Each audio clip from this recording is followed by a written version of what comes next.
Boy Ohang ni 9 Bulek ayah dek pambulua Bulek kato dek muafakat Hariko Kita bersatu Demi ni 9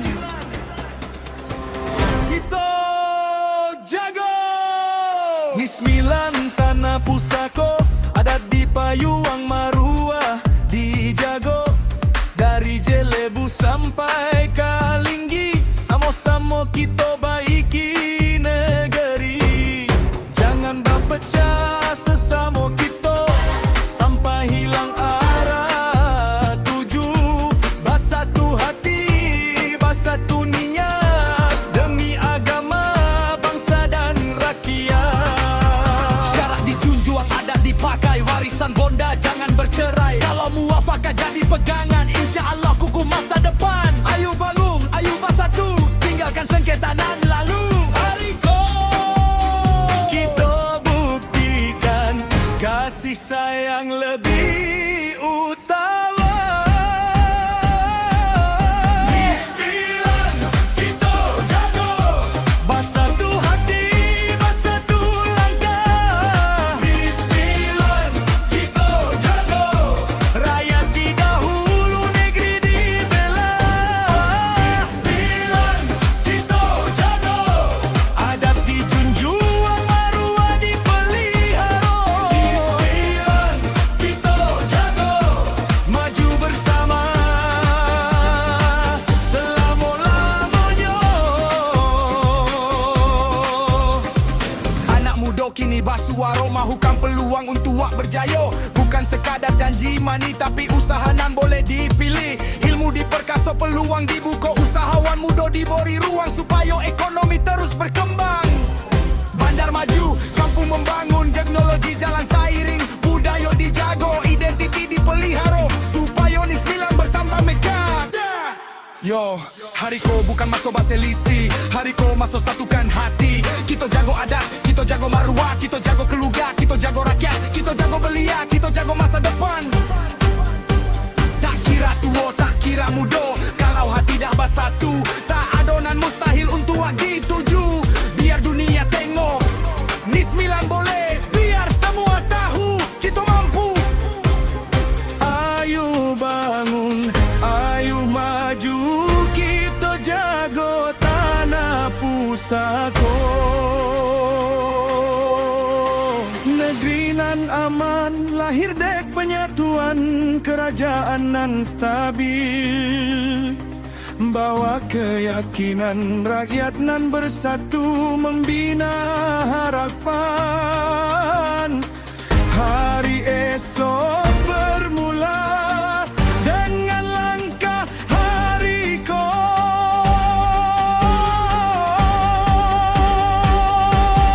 Bismillah kita jago Tanah beradat kita pertahankan. Bismillah kita jago Rakyat sejahtera kita utamakan. Bismillah kita jago Muda memimpin masa depan gemilang. Bismillah kita jago Bersatu hati selama-lamanya.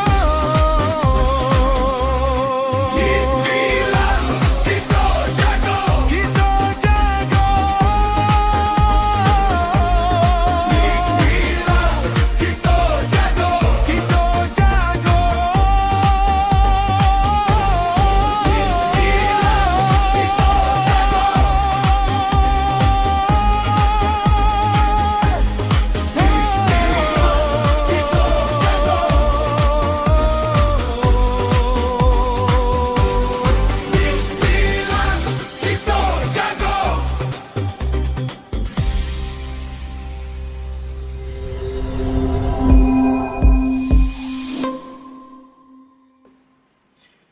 Assalamualaikum warahmatullahi taala wabarakatuh. Alhamdulillah rabbil alamin wassalatu wassalamu ala asyrafil anbiya wal mursalin wa ala alihi washabihi ajmain. Alhamdulillah, selamat datang ke podcast Fikrah. Alhamdulillah, dari Minda ke Masa, sebuah podcast terbitan Lajnah Penerangan Dewan Ulama PAS Pusat. Alhamdulillah kita berjumpa lagi pada sesi kali ini. Maka di sini hari ini kita setiap kali podcast Fikrah akan berlangsung, kita sentiasa membuka ruang perbincangan yang lebih luas, yang lebih mendalam. Kita di sini akan mengupas pelbagai isu-isu semasa, politik, ekonomi, sosial, kemasyarakatan dan pelbagai persoalan yang dekat dengan kehidupan rakyat insya-Allah. Dan kita bukan sekadar melihat apa yang berlaku, tetapi kita cuba memahami mengapa ia berlaku, apa kesannya kepada masyarakat dan bagaimana kita harus melihatnya dari sudut ilmu, fakta serta perspektif Islam. Alhamdulillah kita akan merangkul segalanya perbincangan kita dalam satu arah insya-Allah. Sebelum kita mulakan perbincangan kita, sebelum kita mulakan podcast kita pada malam ni, kita jangan lupa anda semua untuk tekan butang like, subscribe dan tinggalkan komen anda. Yang paling penting bantu kami untuk sebarkan dan share pautan siaran ini kepada keluarga, kawan-kawan dalam grup-grup WhatsApp apa semua tu, tolong share. Kita nak pastikan perbincangan kita pada malam ni tersebar luas sebab tajuk ni sangat-sangat best, sangat-sangat seronok untuk kita bincangkan dengan lebih mendalam lagi. Baik, untuk episod pada kali ini kita bersama seorang tokoh yang cukup dekat dengan dunia ilmu, dakwah dan politik. Beliau merupakan Setiausaha Dewan Ulama PAS Pusat, penolong Setiausaha Agung PAS Pusat, yang juga beliau yang dipertua PAS Hulu Langat dan juga ahli Dewan Undangan Negeri untuk DUN Semenyih. Kita lulukan, selamat datang. Assalamualaikum yang berhormat Ustaz Nushi Mahfuz. Waalaikumsalam warahmatullahi wabarakatuh. Alhamdulillah, terima kasih Ustaz kerana sedia bersama dengan kami di podcast Fikrah dari Minda ke Masa pada hari ini. Baik Ustaz, sebelum kita pergi dengan lebih jauh lagi, kita nak bincangkan tajuk pada hari ini ialah kerjasama BN-PN, strategi sementara ataupun formula baru menuju PRU ke-16. Boleh tak Ustaz kongsikan sedikit dengan penonton kita pada malam ini bagaimana perjalanan Ustaz daripada dunia akademi dan dakwah sehingga terlibat secara langsung dalam politik dan akhirnya menjadi seorang wakil rakyat Ustaz. Sedikit sebagai orang kata pengenalan lah. Orang kata tak kenal maka tak cinta. Silakan Ustaz. Okey, alhamdulillah. Assalamualaikum warahmatullahi wabarakatuh. Terima kasih Kemain atas mukadimah tadi. Macam mana Ana boleh terlibat dalam dunia politik hari ini? Dia bermula dengan Ana memang selama ni duduk di balik tabir. Ana banyak buat kerja-kerja akademik dan tarbiyah. So di situ Ana selesalah dengan tanggungjawab Ana sebagai pensyarah. Di UIA 10 tahun, di kuis 8 tahun. So, Ana ada masa yang lapang di waktu malam khususnya untuk terlibat dalam kerja-kerja tarbiyah, dalaman dan dakwah di masjid, surau dan sebagainya. Cuma pada tahun 2018, itu pun satu gelombang yang berlaku ketika itu yang semua kita sedia maklum PAS bertanding solo. Ya, betul masa tu. Memerlukan ramai calon. Betul. Maka ketika itulah pimpinan letak, Ustaz, boleh tak tolong resign gini tinggalkan sebab kita perlukan calon-calon yang boleh memberikan impak pada masyarakat, mengenakan calon-calon yang pelbagai, profesionalnya, teknokrat, termasuklah ustaz-ustaz pun dia nak yang so called dalam dunia akademik dan sebagainya. Maka di situlah sebelum tu dah lama dah, sejak 2010 dah jadi ketua pemuda kawasan dan sebagainya. So 8 tahun itu TYDP apa semua bagai. Cuma 2018 tu memang terjunlah secara langsung dan lepaskan semua jawatan-jawatan rasmi di peringkat universiti dan sebagainya. Sehinggalah ke hari inilah menjadi seorang YB. Baik, terima kasih untuk pembukaan tadi. Kita nak pergi kepada tajuk kita tadi Ustaz, kerjasama PN dan BN ni strategi sementara ataupun formula baru menuju PRU 16. Kalau kita tengoklah sekarang ni musim PRU, kita nak pergi ke pasca PRN Johor yang lepas Ustaz kan. Okay. Ustaz pun sebagai ada jawatan di peringkat penolong Setiausaha Agung PAS Pusat, mungkin ada beberapa gambaran ataupun fakta tentang pasca, perbincangan tentang pasca PRN Johor. Selepas PRN Johor timbul dakwaan seolah-olah PAS ni bertanding untuk kalah sebab tak ada kerusi langsung kan. Malah kerusi yang dipertandingkan di Don Maharani pun kita terlepas Ustaz. Kita dah menang dah kan. Bagaimana YB melihat dakwaan ini? Adakah ini merupakan strategi ataupun perubahan sentimen pengundi ataupun terdapat faktor lain yang mungkin di peringkat pimpinan atasan melihat pasca PRN Johor ni? Okey, terima kasih. Kalau bercakap tentang PRN Johor, dia sesuatu yang sangat unik sebenarnya. Kita tak boleh terus nak kata sebagai ABC 1, 2, 3. Tak boleh. Sebab saya tengok benda itu sebenarnya berlaku dalam suasana yang agak mengejut. To be frank, bukan hanya PAS Perikatan Nasional. In fact, Pakatan Harapan pun masuk dalam keadaan kurang bersedia. Yang betul-betul well prepared, memang bersedia merancang adalah UMNO Barisan Nasional. Itu dia punya ground dia, asas perbincangan. Supaya kita melihat sebenarnya yang paling dekat nak sepatutnya berlaku pilihan raya negeri adalah Melaka. Tiba-tiba krisis yang berlaku di Negeri Sembilan. Itu yang dua. Betul. Out of nowhere tiba-tiba Johor pula dibuat move begitu. So dari sudut taktikal ke strategi, kalau tanya saya sebenarnya strategi ataupun taktikal itu menyebelahi UMNO Barisan Nasional. Itu dulu satu. Kedua, sebenarnya kita kena ambil faktor melihat kepada realiti. Orang politik ni kadang-kadang boleh sembang kari, sembang tinggi macam-macam, tapi kita tak boleh tipu dengan data dan fakta. Sebab itu PAS sentiasa berpegang dengan budaya politik matang dan sejahtera. Dan salah satu daripada tunjang BPMS tu adalah bekerja berdasarkan data dan fakta. In that sense, kita tahu walaupun suasana politik peringkat nasional, UMNO tidak seperti UMNO yang dulu. UMNO hari ini tidak sekuat yang dulu. Cuma kalau melihat dalam konteks negeri Johor, negeri Johor, UMNO masih lagi bertapak kukuh. Maka dari sudut itu, sudah tentu premis yang pertama saya nak katakan kita tak bersetuju kalau ada orang mengatakan PAS masuk nak kalah. Sebab itu sebenarnya apa yang saya dengar di sana sudah ada rundingan awal. Sudah tentu bila nama politik dia sangat dinamik. Lagi pula dalam suasana politik hari ini tidak ada satu parti yang boleh bertanding secara solo untuk menang. Dia mesti ada macam mana perbincangan, kerjasama, rundingan dan sebagainya. Apatah lagi kalau boleh membentuk satu pakatan dan sebagainya. Maka dalam konteks itu PAS melihat realiti. Senario politik nasional, melihat pula konteks negeri Johor adalah sesuatu yang merugikan. Sekiranya parti-parti yang sedia ada ini bertembung yang akhirnya, yang paling PAS tak nak, tiba-tiba DAP dan PH yang memerintah negeri Johor. So sebab itu kita tengok dari sudut status quo-nya, UMNO dah memang memerintah Johor berbanding PH memerintah Negeri Sembilan. Maka di sudut itu tidak betul PAS masuk untuk kalah, tetapi PAS memang bertanding dengan bersungguh-sungguh kerusi-kerusi yang kita bertanding hari itu di negeri Johor. Cuma dia punya bottom line, jangan sampai kita bertembung antara parti-parti Melayu Islam yang akhirnya yang naik nanti DAP dan PH. Yang kita tahu yang DAP ni pun pendekatannya terlalu ekstrim dan liberal. Maka sebab itu kita ambil pendekatan daripada dapat istilah kita apa? Menang sorak kampung tergadai, maka lebih baiklah kita ada perbincangan awal. Maka di situlah rundingannya, PAS hanya bertanding beberapa dan PAS dengan sedikit terbuka menyatakan tempat-tempat yang Perikatan Nasional tidak bertanding, kita anjurkan kepada pengundi-pengundi untuk mengundi BN ketika itu. Dan kita menyediakan juga realiti ketika itu. Bagaimana dalam Perikatan Nasional pun kita tak dapat berselindung. Suasana hubungan antara PAS Bersatu ketika itu pun sudah tidak begitu elok. Maka kalau betul-betul semua bertanding, memang membuka pintu kepada Pakatan Harapan untuk memerintah.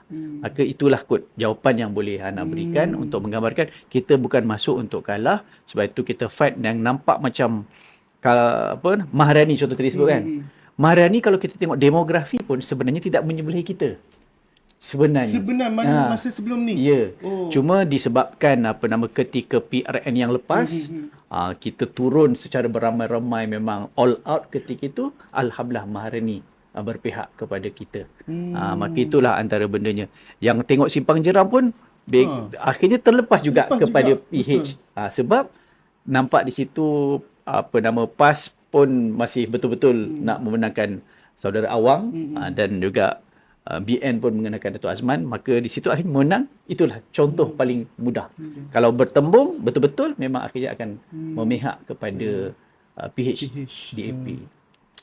Baik Ustaz, kita melihat bila kita tengok keputusan-keputusan ni, keputusan PRN Johor, melihat sokongan kepada UMNO ni dia meningkat. Ada satu tempat tu kadang-kadang 3-4 kali ganda kalau kita tengok pada PRU sesi yang lepas lah kan. Berdasarkan kajian di lapangan ataupun analisis di peringkat pimpinan PAS sendiri, apakah faktor utama yang menyumbang kebangkitan ni? Sebab saya sendiri tengok, memang kalau tengok UMNO punya undian yang sebelum ni mungkin 7-6,000, dia dapat 14,000 apa semua. Dia macam ada satu gelombang, Ustaz. Di peringkat pimpinan PAS, melihat apakah faktor dia, kita pun nak muhasabah kan, apa faktor gelombang BN ni meningkat undi dia. Okey. Secara realistik, kalau kita tengok pilihan raya negeri Johor yang lepas, apa yang kita dapat tengok sebenarnya yang kelihatan all out bertanding adalah BN dan PH. Ketika itu. Ketika itu kalau perasan. Sebab PAS pun hantar berapa, Bersatu pun hantar berapa, dan kelihatannya masyarakat yang semakin matang, dia nak kepada satu undi yang berharga yang mereka berikan itu adalah kerajaan. Ana bagi contoh. Di Selangor, Ana yakin dan percaya ramai nak Perikatan Nasional. Tapi akhirnya yang berlaku, ada kemenangan berpihak PH. Hebat macam mana pun, contohlah kata, hebat macam mana pun adun-adun PAS dan Perikatan Nasional di negeri Selangor, kalau tak jadi kerajaan, banyak benda kita tak nak buat. Mesyuarat pun tak dijemput, apa pun tak ada, dinafikan segalanya. So pengundi semakin matang dan semakin serius. Maka dari sudut itu, Ana percaya diorang tak nak undi mereka sekadar nak memenangkan individu, dia nak membentuk kerajaan. So daripada sudut itu, saya percaya kalau orang yang pergi kepada direction tersebut akan nak pilih PH ataupun Barisan Nasional. Itu option yang mereka lihat. Kebetulan pula ayat pimpinan sedikit sebanyak memberikan kelebihan kepada Barisan Nasional bila PAS membuka pintu kepada Barisan Nasional dengan mengesyorkan kat mana yang tak ada calon perikatan, sila undi barisan dan sebagainya. Semua itu mengundang. Tambahan pula lagi, pengalaman rakyat Malaysia melihat PH DAP di bawah Datuk Seri Anwar Ibrahim memerintah di peringkat federal. Termasuk yang kita di Selangor dengan isu babi lah apa bagai. Maka mereka tergambar, alamak, Johor ni lagi dekat dengan Singapura. Lagilah membuka pintu kepada PAP, DAP, membina jaringan dan sebagainya. Ana percaya semua itu, ramuan resepi itu memberikan advantage kepada Barisan Nasional untuk menang dengan bergaya lah. Kita kata 48-8 itu satu nombor yang sangat selesa sebenarnya. Cuma Ana sekali lagi letak Johor. Itu pun antara faktor tambahan. Johor adalah satu negeri yang agak sinonim dengan UMNO dan Barisan Nasional. Baik. Menarik, Ustaz. Baik, seterusnya kita nak pergi kepada isyarat baru di Negeri Sembilan. Sangat-sangat menarik, Ustaz. Kalau kita tengok berbeza dengan Johor, PRN Negeri Sembilan ni kita telah menyaksikan PN dan BN ni sekarang ni dah tampil lebih terbuka, menunjukkan keserasian dan kerjasama. Adakah ini sekadar strategi menghadapi pilihan raya negeri sahaja ataupun petanda kepada pembentukan kerjasama yang lebih besar untuk seterusnya di PRN Melaka ataupun negeri-negeri lain sementara menunggu PRU yang akan datang? Saya macam mana? Okey. Kalau kita sorot Johor, Johor ada malu-malu. Tak nampak berterus terang sangat, tapi nampak seolah-olah test market. Test market. Boleh percaya tak, nak undi, nak pindahkan undi apa semua bagai. Ternyata walaupun sebenarnya dah ada beberapa rundingan dah yang anda dengar antara UMNO dan PAS, beberapa lah option. Akhirnya option yang berlaku adalah sebab masing-masing masih baru lagi, suasana pun masih agak terkejut, maka berlaku apa yang berlaku. Cuba menampakkan ada kepercayaan. Masing-masing rasa paling tidak bukan PH dan DAP. 48-8 itu satu kejayaan. Masing-masing main peranan walaupun secara tidak, istilah kita, tersusun 100%. Masuk PRN Negeri Sembilan nampak sesuatu yang baru. Boleh pula 25 umum, 11 tak umum lagi. Sebenarnya itu pun dah satu stage untuk nak test market. Betul tak rundingan awal yang mungkin berlaku itu Mana tahu tiba-tiba 36 terus malam tu Hmm. BN announce isytiharkan calon. Tapi dia isytihar 25. Lepas tu okey, nampak boleh move. Yang ni pula 11. The next day 11. So 25 campur 11. Cuba bayangkan kalau tiba-tiba hari penamaan calon, hari Sabtu lepas, Ya. tiba-tiba BN letak 36 betul-betul. Betul. Tak berlaku juga. Ha. Mesti 25 dan sedia 11. Dan malam ni di beberapa parlimen kelihatan ceramah umum berlaku secara gabungan. Ya, Yang anda nampak dekat Port Dickson ada, Ya. dekat Seremban ada, Betul. gabungan. Sepentas. Maka sudah tentu kali ini nampak dia punya kerjasama itu nampak lebih terbuka dan lebih terusut. Walaupun pada kacamata Ana, dia belum all out lagi ni. Ya. Dia masih masing-masing istilah kita, Maklum. betul tak ni? Betul tak ni? Apatah lagi kat bawah. Apatah lagi kat bawah. Cuma apa yang anda nampak, India masih lagi di peringkat perkiraan, strategi dan sebagainya. Yang anda percaya, kalau dalam konteks PAS, strategi, taktikal, tetapi PAS dia bukan bergerak atas nama politik semata-mata. PAS bergerak atas nama agama. Sebab itu kalau tengok perlembagaan PAS, obviously perkara 5, tujuan PAS memperjuangkan. Ada 2 poin dekat situ. Satu, bagaimana nak membudayakan nilai-nilai Islam dan hukum hakam dalam negara. So itu cita-cita besar. Yang kedua, nak mempertahankan kedaulatan negara.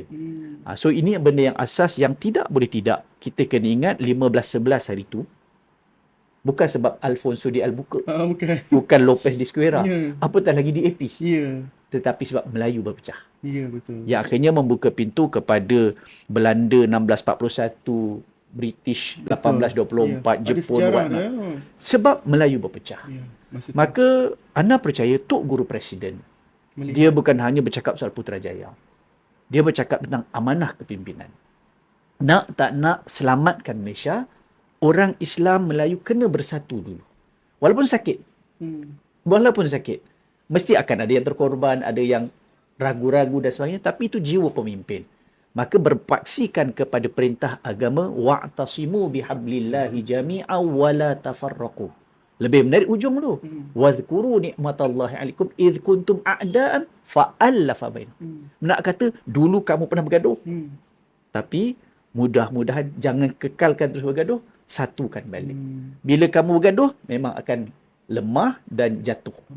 So itulah yang Ana percaya, dia bukan setakat strategi politik, tapi ini tekad, azam dan cita-cita pimpinan untuk kembalikan kedaulatan tanah air kita daripada tangan-tangan yang mungkin terlalu terbuka, membuka kepada tangan-tangan luar untuk campur tangan dan sebagainya. Maka di sini Ana percaya dia bukan sekat strategi, cuma dalam konteks ini Ana percaya dia masih lagi peringkat fasa mencuba lagi berjaya ke tidak. Sebelum ni dan cantik rezekinya, lepas ni Melaka pula. Dia step by step. So bolehlah untuk masing-masing kita kata melihat kepercayaan, suasana dan sebagainya. Baik. Ustaz, menarik Ustaz. Ialah tajuk yang kita bincangkan pada malam ni. Baik, soalan yang seterusnya, yang ni mungkin kita melihat ada pihak yang berpandangan lah sekarang ni kan Ustaz. Kerana Melayu Islam pada ketika ni kita melihat pengaruh DAP dalam kerajaan negeri dan persekutuan lah kita sebab kita nampak DAP lah punca kita bersatulah kali ni. Sejauh mana persepsi ini menjadi faktor yang mendorong PNBN mengenetepikan perbezaan demi membentuk kerjasama politik ni Ustaz? Okey. Yang tu Ana akan katakan melihat, kita bercakap tentang realiti, melihat kepada mindset, cara fikir dan kepercayaan tentang politik.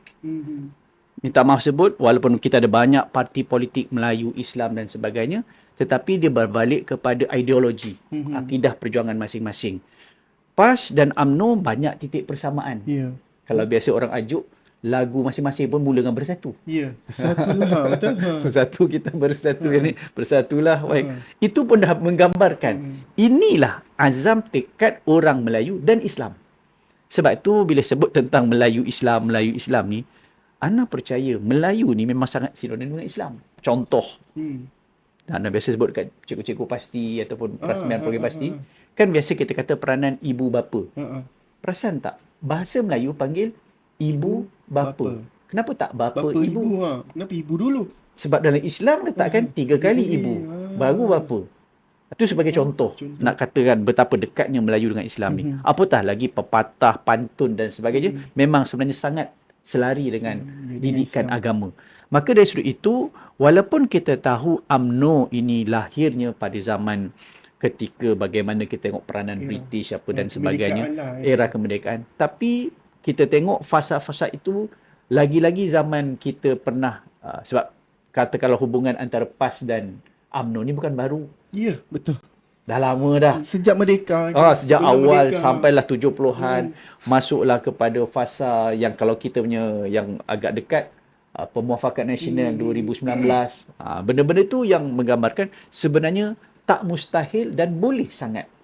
Boleh sangat benda tu nak berlaku. Maka di situlah yang Ana percaya, walaupun faktor pengalaman DAP memerintah, kan dulu mana ada DAP nak memerintah, tapi bila masuk 2008, 2018 dan sebagainya, kita nampak bagaimana suara DAP menjadi makin kuat dan bagaimana pula PH main peranan menyebabkan ramai orang Melayu yang dulu, mungkin kita pun sebahagian daripadanya era reformasi, siapa yang tak turun kat Dataran Merdeka masa tu, sangat mengimpikan dan membayangkan Datuk Seri Anwar Ibrahim akan membawa aspirasi orang Islam, reformasi dengan segala yalah yang bernuansa Islam kita kata.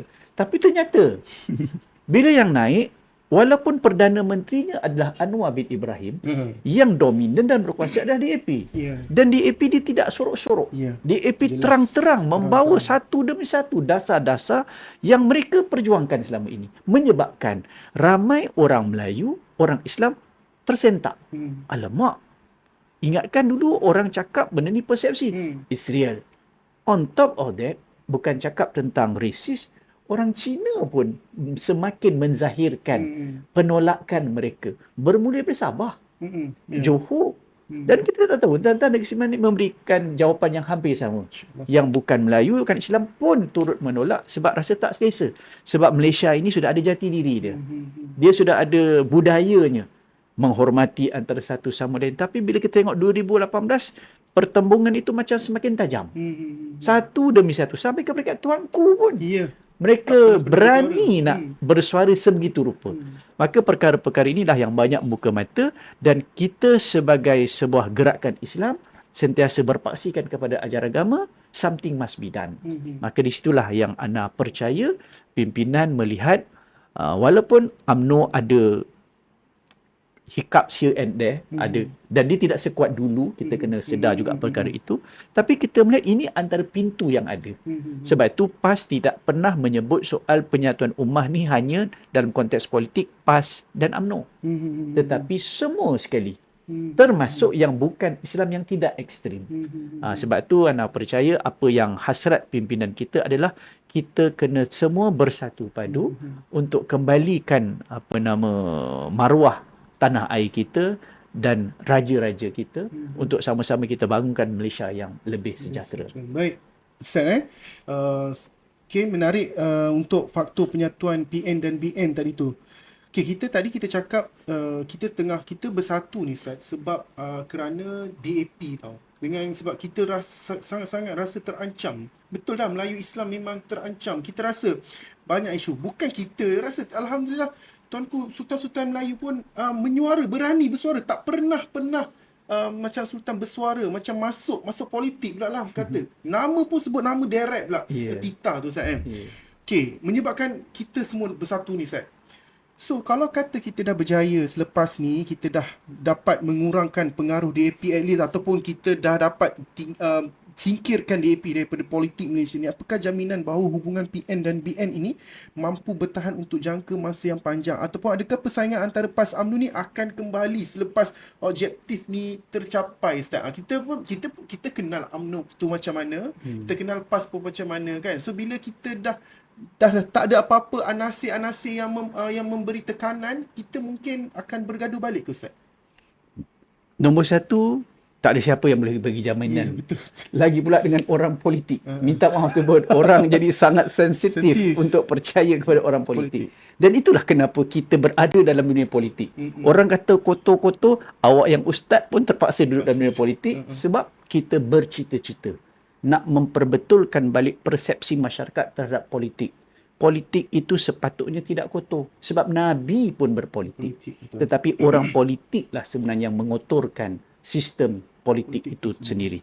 So berbalik kepada persoalan tadi, bagaimana kita kata nak bagi jaminan, ana percaya. Sebab itu dalam PAS, kita tidak pernah melihat politik segala-galanya.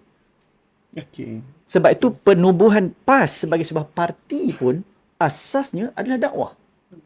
Dakwah tu jangan berhenti. Politik yang bersifat pilihan raya 5 tahun sekali je. Tapi dakwah kena berterusan. Pendidikan kena berterusan. Budaya iqra' kena terus dihidupkan. Supaya masyarakat yang ada pada ni, regardless dia PAS ke, Bersatu ke, UMNO ke, hatta di AP, perlahan-lahan buka mata dan buka hati. Bila melihat keikhlasan dan kejujuran. Wish dalam banyak WhatsApp group akan kata, sampai bila lah PAS nak percaya kat UMNO? Betul. Takkanlah tak kena tipu. Ui, percayanya lah sampai kosong korang dapat dekat Johor. Ni ayat-ayat orang yang skeptikal, yang rasa, ya betul. Sebab mereka, tidak melihat politik pada kacamata orang PAS melihat politik. Kita melihat politik adalah satu medan untuk kita mengangkat ketinggian agama, tetapi dalam masa sama tak pernah dan tak boleh kita tinggalkan dakwah. Dakwah ni merangkumi dalamnya tarbiyah pun ada, pendidikan pun ada. Maka dari sudut itu, ana percaya sampai kepada satu peringkat, sekiranya muafakat ini berlangsung dengan baik, dia kena ada kepada next level, bukan setakat ceramah politik. Ana lihat program-program tarbiyah, program-program dakwah, program-program kebajikan pada perkara-perkara yang tertentu, PAS, UMNO dan mana-mana parti-parti politik dah kena duduk sekali. Dia tidak boleh hanya perkiraan pilihan raya dan kerusi saja. Sebab kerja kita lebih banyak dan lebih besar kalau betul-betul nak sustain. Kalau setakat nak menang pilihan raya 5 tahun sekali, nanti tunggu 5 tahun kita gabung baliklah, kita bincang balik. Dan dia akan berakhir sebagaimana minta maaf sebut yang kita dengar, perjanjian UMNO BN dengan PH ni berakhir dengan setiap kali berakhir pilihan raya. Lepas pilihan raya renew balik. Itu yang kita dengar, kita faham. Kita lihat tidak boleh dari sudut permuafakatan orang Melayu Islam di Malaysia, dia kena pergi beyond daripada sekadar pilihan raya. Kalau tidak, nescaya nak masuk pilihan raya, gaduh. Sebab nanti nak berebut kerusi. Gombak siapa nak bertanding. Alamak. Dan bila bergabung dia tidak dua, bukan hanya UMNO dan PAS. Dengan segala macam wawasan, pejuang, what not, semua ada. Dengan MIPP apa semua. Dia akan semua berbincang. Dan sudah tentu akan ada, alamak dulu ni kerusi kita. Kerusi tetap banyak tu, tetapi gabungan makin besar. Sebab itu kalau mentaliti sekadar nak memikir posisi individu, kedudukan individu, selagi itu kita tak pergi mana. Ataupun masing-masing masih lagi terlalu berfikir tentang parti aku kat mana. Tetapi kalau letak agama di depan, bangsa di hadapan, agama negara di hadapan, insya-Allah inilah titik-titik yang perlu dibentuk dan difahamkan supaya kita orang Islam khususnya meletakkan mindset yang sama walaupun parti berbeza. Perlahan-lahan insya-Allah kita percaya lagi-lagi PAS. Sebab kita bawa Islam. Islam sudah tentu menyediakan penyelesaian. Dan percayalah, dalam politik kita, politik bertuhan, sentiasa ada kita punya keyakinan, bantuan dan pertolongan daripada Allah Subhanahu Wa Taala. Sekiranya kita jujur dan ikhlas, insya-Allah buatlah macam mana, Allah akan bersama dengan kita, akan buka hati, bantu kita, berikan petunjuk kepada pemimpin-pemimpin kita supaya membuat keputusan-keputusan yang tepat dan penuh hikmah, insya-Allah. Baik, alhamdulillah. Untuk hala tuju kita, saya sangat jelaslah jawapan yang Ustaz berikan tadi. Seterusnya Ustaz, kita melihat kepada perkembangan politik hari ini, adakah Ustaz melihat penyatuan PAS dan UMNO sebagai satu keperluan strategik pada PRU yang ke-16 yang akan datang, ataupun ini adalah asas kepada landscape politik baru untuk jangka tempoh yang panjang? Apakah resepi untuk kita dengan PAS dan UMNO ni konsisten walaupun ialah tak ada DAP pun kita still berbaik? Mungkin saya lihat apakah resepi yang lebih utuh untuk mengekalkan hubungan PAS dan UMNO ni kekal relevan lah. Satu, sudah tentu model politik kita adalah Nabi SAW. Kalau ingat, Nabi sampai-sampai ke kota Madinah yang Nabi buat selepas Bai'ah Aqabah pertama dan kedua di Mekah. Bagaimana kekuatan itu terjelma bila Nabi sampai di Madinah. Tengok Nabi punya kebijaksanaan. Walaupun Nabi orang Mekah, it's not about Mekah, Madinah, it's about Islam. Tertegaknya, nombor satu, Nabi buat masjid. Betul. Masjid Nabawi. Apa perlambangan dekat situ? Biar sama-sama, bukan hanya sebab nak jadi ketua dan sebagainya, nak tunduk kepada Allah. Ajar masyarakat tunduk kepada Allah. Sama-sama sujud, sama-sama bangun, sama-sama rukuk. Ini antara yang apa signal yang nak Nabi bagi buat. dia. Kedua, lepas masing-masing dah bersatu, Nabi satukan antara Muhajirin dengan Ansar. Aus dengan Khazraj. Cuba bayangkan orang Madinah, Ansar. Ni tempat aku kot. Korang pendatang. Ya. Follow cakap kita orang. Kalau masing-masing masih ada benda tu, tak selesai. Tak selesai. Aku UMNO, aku wawasan, aku PAS. Kalau terlalu besar elemen itu, tak pergi jauh. Dia akan bertembung. Sebab tu Nabi blend betul-betul. Sebab itu Nabi tunjuk nak kena blend yang teras ni. Dalam konteks Malaysia yang teras, Melayu Islam. 60-70% ni. Yang ni dulu kena disatukan. Kalau tidak, nescaya pecah. Sampai bila-bila. Sampai bila-bila. Kau ramai macam mana pun, kau pecah. Akhirnya yang naik dua orang.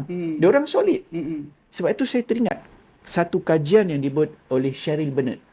Dia buat tentang Islam, demokrasi dan sebagainya. Dia punya kesimpulan, orang Islam ni ada 4 kelompok utama. Dan dia ajar pula macam mana nak pecahkan 4 ni. Supaya terus bertembung. Dan mindset ini dibawa ke mana-mana. Pertama, dia pecahkan kelompok, kita kata fundamentalist, dia kata. Kedua, traditionalist. Ketiga, modernis atau moderate. Yang keempat, liberalis. Dia kata empat-empat ni Islam. Tetapi macam mana dia gaduhkan antara fundamentalist, kalau kita panggil hari ini salaf. Yang Quran Sunnah. Dia gaduhkan dengan traditionalist. Quran Sunnah, ijma' qiyas, syafi'i, tasawuf dan sebagainya. Ni yang kita kat Malaysia kebanyakannya kan. Dia lagakan dua ni. Tapi dia tengok kenapa dia kena lagakan dua ni. Sebab dua-dua ni walaupun mereka ada perbezaan, dua-dua sangat sensitif dan skeptikal terhadap Barat. So bila dua-dua gaduh, Barat tak bincang. Dia gaduh sama sendiri. Ini yang berlaku dekat orang Melayu. Ya, betul. Yang ketiga, dia nampak kumpulan modernis. Yang ni yang nampak macam open. Mereka tak ada apa-apalah. Barat okey, kita kena positif. Yang ni dia up. At the same time, yang keempat adalah liberalis. Dia tahu dalam Malaysia, dalam dunia Islam ni ada kelompok liberal. So dia lagakan liberal tembak fundamentalist, liberal tembak traditionalist. Akhirnya masing-masing bergaduh. Yang naik adalah so-called moderate. Yang ni yang akhirnya akan tunduk dengan apa yang Barat nak. So Ana takut dalam konteks masyarakat Melayu Islam, kalau kita tak jaga betul-betul, dia akan berpecah macam tu juga. Sebab tu apa yang kita harap dalam UMNO, dalam PAS, dalam apa ni, macam mana kita nak cari titik supaya dia tidak bertembung pada benda-benda titik bengit. Benda yang tertentu kita kena solid bersama. Kemudian ingat, dia tidak habis kat situ. Nabi satukan pula antara Muslim yang dah boleh bergabung ini dengan non-Muslim yang kita katakan tidak ekstrim. Itu yang ayat Tok Guru. Sebab itu Muhajirin ada, Ansar ada, Aus ada, Khazraj ada. Bila dah bergabung, Nabi satukan pula yang non-Muslim termasuk Yahudi. Yang boleh duduk dalam negara Islam dengan satu ikatan yang dipanggil Sahifah Madinah. The first written constitution in the world. Menariknya, perlembagaan pertama bertulis di dunia dibuat oleh Nabi yang tidak membaca dan tidak menulis. Tapi yang penting, mengikat dengan yang bukan Islam. Sebab tu kita tak nak juga orang tersilap faham. Bila sebut tentang penyatuan ummah, seolah-olah yang Cina akan tertindas, yang India akan diketipkan. No. Yang kita sangat risau adalah DAP. It's not about Chinese, Indian. No. DAP tu yang kita tengok bahaya dalam konteks politik negara kita. Sebab tu, Ana yakin dan percaya, sekiranya perkara ini difahami dengan baik dan harmoni, dia akan bergerak secara organik. Akhirnya it's not about PAS, UMNO, barisan apa, dan kita cita-citakan kot sampai satu hari nanti Malaysia betul-betul boleh berada dalam sebuah kerajaan negara yang betul-betul bersatu padu, harmoni. Dia tidak ada prejudis, buruk sangka antara satu sama lain. Dan mudah-mudahan kita mendoakan dia boleh pergi sampai ke peringkat itu supaya dia bukan hanya strategi politik yang bersifat bermusim nak pilihan raya, tetapi betul-betul budaya politik di Malaysia yang tak suka benda-benda yang ekstrim. Ya, baik. Alhamdulillah kita lihat. Yalah Ustaz cakap tadi pada awalnya kita macam ibarat kaum Ansar dengan Muhajirin tadi, maknanya pas dengan UMNO tadilah kita jangan melihat kepada ketajaman sebab diorang bergaduh agak lama juga bila Nabi datang bagaimana melihat persamaan ataupun menyatukan mereka kan. Pas dengan UMNO baru 70 tahun kot lebih kurang bertembung. Aus dengan Khazraj 120 tahun. Nak kata pertemuan. Oi, dah bukan bertembung, perang. Kita mana ada perang, insya-Allah. Okey, bukan ada berbeza politik saja. So, Tuan Guru Presiden melihat bagaimana sebenarnya untuk kejayaan sesebuah negara tu adalah penyatuan. Sebab tu kadang-kadang kita kena ada give and take jugalah. Kan. Sebab kita ada soalan bonus lah. Soalan-soalan dipanggil masa kecederaan ni Ustaz. Ustaz terkenal dengan viral dengan pakai baju Indian yang Ponade. Tak Ustaz memang viral sangat posting tu kan. Melihat di Don Semenyih Ustaz. Kita asyik lihat Melayu Islam. Orang bukan Islam ni mungkin dia rasa korang ni negara ni macam korang punya ke? Kenapa nak kena sebut Melayu Islam?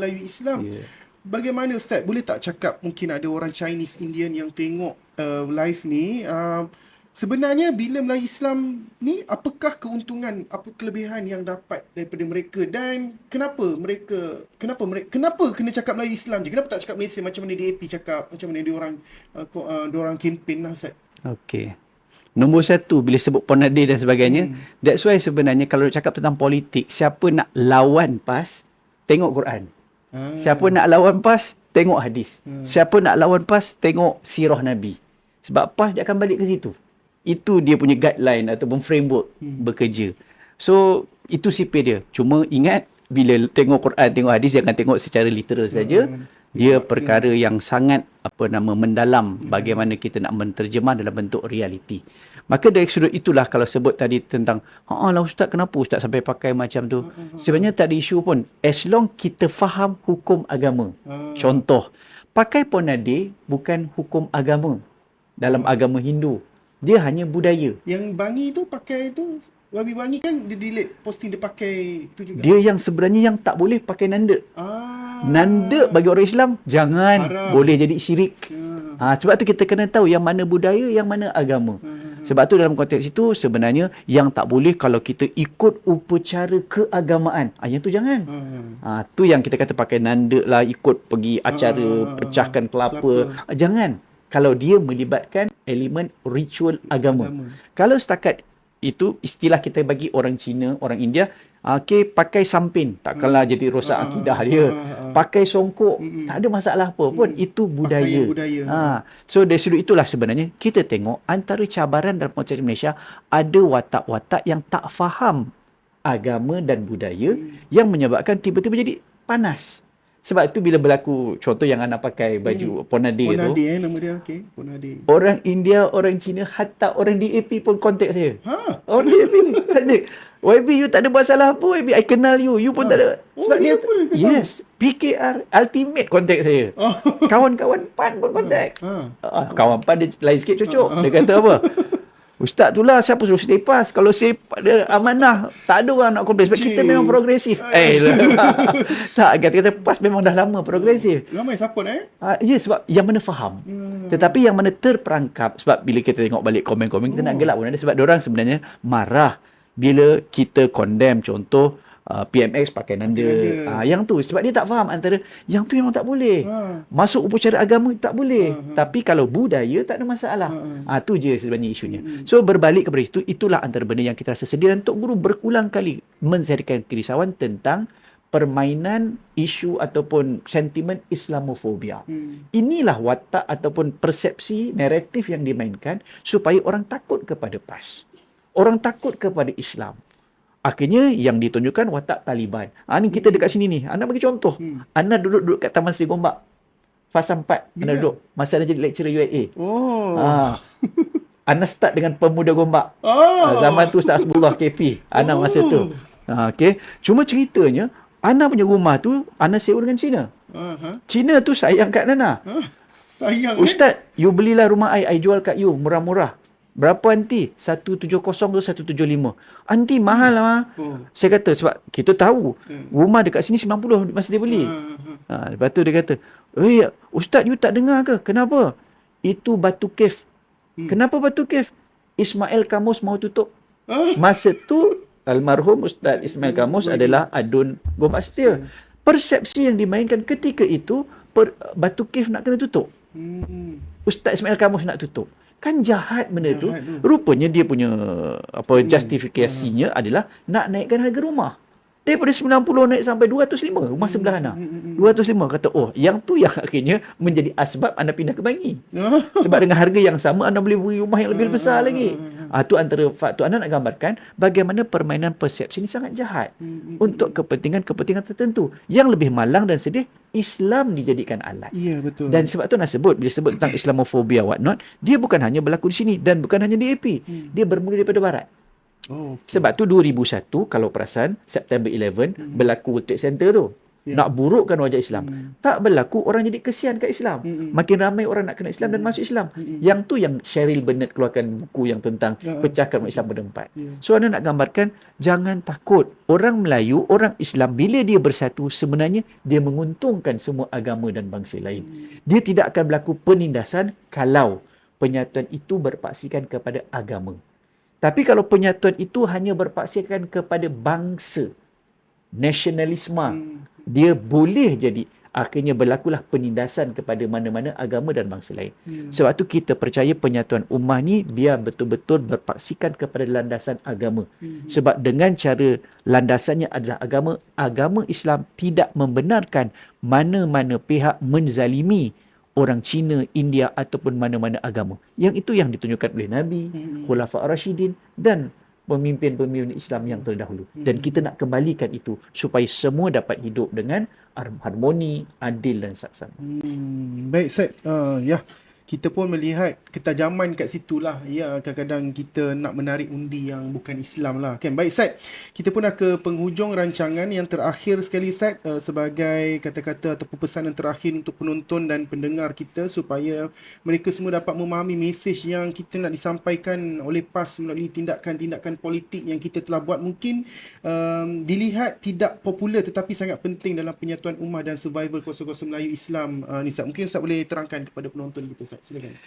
Sebagai penutup. Okey, sebagai penutup, sebenarnya lah memang susah nak faham politik Islam. Anda tanya Ikman, contoh, kalau anda berada di zaman Nabi Musa. Okey. Ingat tak Nabi Musa nak berdepan dengan Fir'aun apa bagai, nak lari, lepas tu berdepan dengan laut terbelah, Laut Merah. Nak ikut tak? Ataupun apa gila nak main belah-belah laut ni? Ini nak menggambarkan suasana yang ada ketika itu, alamak, apa benda? Orang susah nak faham. Benda yang di luar. Terlalu futuristik. Sama juga, ingat tak kisah zaman Nabi Nuh? Okey, nak buat kapal. Ada hujan tak? Ada banjir Buat tak? kat bukit pula. Buat bukit tu. Mesti orang kata ni apa hal ni? So, mungkinlah sedikit sebanyak anak beranalogi. Nak bercakap tentang politik Islam mungkin agak sukar orang faham. Sebab orang semua dah ada satu mindset bila sebut tentang politik. Politik mesti nak menang. Politik mesti jatuhkan orang. Tiba-tiba Islam PAS bawa politik nak menyatukan. Bahasa kasar, dah lah, kerat je lah UMNO tu bagi mati. Tu kalau orang politik biasa. Tapi PAS tidak melihat politik semata-mata. Dia kena ada elemen dakwah. Macam nak selamatkan orang Islam, kawan kita dalam UMNO. Macam nak selamatkan kawan kita dalam MCA, MIC yang tidak ekstrim pun. Yang boleh duduk sekali dengan kita. Sebab itu, percayalah. Sekiranya Islam memerintah, semua sekali akan terbela. Sebab orang Islam bila dia berpolitik, dia takut kepada Allah. Dia bukan fikir tentang kuasa dia saja, position dia saja. Tetapi dia kena jawab depan Allah apa yang dibuat terhadap orang Islam dan bukan Islam di dalam negara dan negeri dia. So don't worry, insya-Allah PAS sentiasa akan mengambil berat dan bertanggungjawab kepada semua. Pass for all. Ya, terima kasih Ustaz. Alhamdulillah kita dah ke penghujung rancangan. Terima kasih kepada Ustaz YB Nusi kerana sudi hadir meluangkan masa di dalam podcast Fikrah dari Minda ke Masa yang diterbitkan oleh Lajnah Penerangan Dewan Ulama PAS Pusat. InsyaAllah kita akan jumpa di siri-siri yang akan datang. Jangan lupa untuk tekan butang subscribe, like, komen untuk sebarluaskan lagi podcast kita pada malam ni. Akhir kata insyaAllah kita akan jumpa lagi di siri-siri podcast yang akan datang dengan tajuk-tajuk yang lebih sensasi, yang lebih panas. Kita jumpa lagi. Assalamualaikum warahmatullahi taala wabarakatuh. Waalaikumsalam warahmatullahi wabarakatuh.